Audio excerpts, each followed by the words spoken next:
क्या हुआ दिलान? दिलान, अब बेहतर हो? अभी तक मत्ती क्यों नहीं गई तुम्हारी?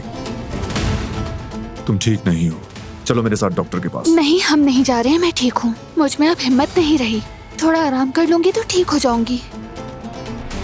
कपड़े चेंज किए, कहाँ जा रही हो? सोचा अम्मी के पास चली जाऊं। मैं तुम्हें समझने की कोशिश में थक गया हूँ। अगर मैं तुम्हें तंग कर रही हूँ तो सॉरी। तुम सच कह रही थी, मैं अच्छा बाप नहीं बन सकता। जब बीवी पे बस नहीं चलता तो बच्चे पे क्या चलेगा? ड्राइवर तुम्हें वहां छोड़कर आ जाएगा। अब बताओ। बारान से झगड़ा हो गया, हम दोनों ही बच्चे की बात कर रहे थे।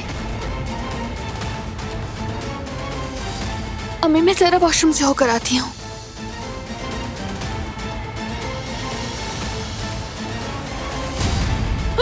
दिलान, दिलान, दिलान मेरी बच्ची, दिलान, दिलान, दिलान, क्या हो गया मेरी जान? दिलान,